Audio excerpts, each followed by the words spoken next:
గత ప్రభుత్వంలోనే హరీష్ రావు గారిని సూటిగా అడుగుతా ఉన్నా. గత ప్రభుత్వంలో ఇంజనీరింగ్, ముఖ్యంగా ఇంజనీరింగ్ విద్యార్థులు చదువుతున్న విద్యార్థులకు 2018 నుండి ఫీజు రియంబర్స్మెంట్ చేయకుండా ఇబ్బంది పెట్టింది మీరు కాదా?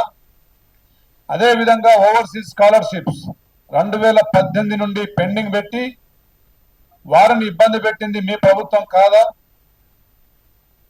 బెస్ట్ అవైలబుల్ స్కూల్స్ పిల్లల్ని 2018 నుండి వారికి చెల్లించాల్సిన పేమెంట్ చెల్లించకుండా ఈరోజు అడ్మిషన్ కూడా ఇవ్వని స్థాయికి తీసుకుపోయిన దుర్మార్గులు మీరు కాదా? అదేవిధంగా ఎలాంటి ఉద్యోగ నియామకాలు చేపట్టకుండా ఉద్యమ సమయం నుండి మరి మీ పాలనలో 10 సంవత్సరాలు, దాదాపు 20 సంవత్సరాలు విద్యార్థుల వయో పరిమితి పెరిగిపోతున్నా కానీ ఉద్యోగాలు కల్పించని దుర్మార్గులు మీరు కాదా? మరి మీరే ఈరోజు ఈ దేశ భవిష్యత్తు, ఈ రాష్ట్ర విద్యార్థుల భవిష్యత్తు గురించి పూర్తి స్థాయిలో పరిశోధన చేసి ప్రక్షాళన చేస్తున్న విద్యా వ్యవస్థను ప్రక్షాళన చేయాలనే లక్ష్యంతో ముందు సాగుతున్న ముఖ్యమంత్రి గారిపై మీరు వక్రీకరించి మరి ప్రచారాలు చేస్తే ఈ తెలంగాణ ప్రజలు నమ్ముతారని అనుకుంటున్నారా?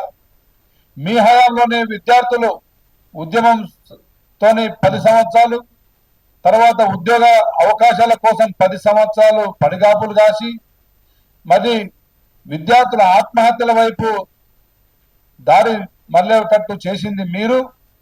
అదే ప్రభుత్వం ఈరోజు ప్రజాప్రభుత్వం వచ్చిన తర్వాత అనతి కాలంలోనే మీరు చేపట్టిన నియామకాలని పూర్తి చేస్తూనే మరి కొత్తగా గ్రూప్ 1, గ్రూప్ 2, గ్రూప్ 3 నియామకాలు చేపట్టిన ప్రభుత్వం ప్రజాప్రభుత్వం.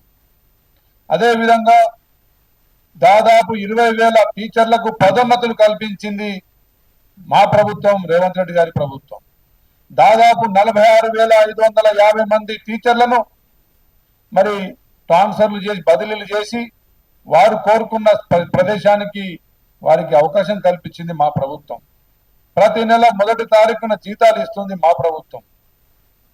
అదేవిధంగా యువతను విద్య వైపు మళ్లించాలి.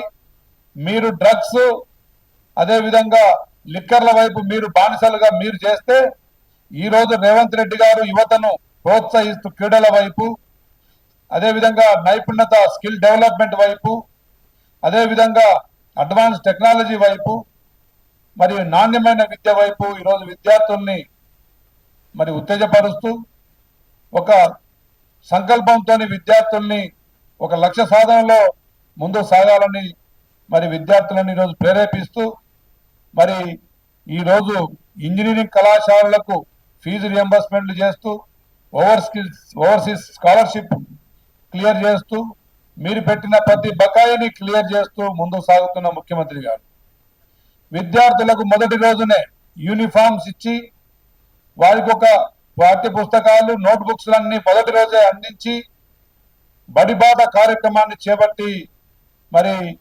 స్కూళ్లలో బాత్రూములు, అదేవిధంగా వాళ్ళకి ఫర్నిచర్లు, వెసులుబాట్లు అన్ని కల్పిస్తూనే పొద్దున్న టిఫిన్తో పాటు మధ్యాహ్న భోజనం మరి అవకాశాన్ని, మెరుగైన మరి నాణ్యమైన పౌష్టికాహారాన్ని విద్యార్థులకు అందిస్తుంది మా ప్రభుత్వం.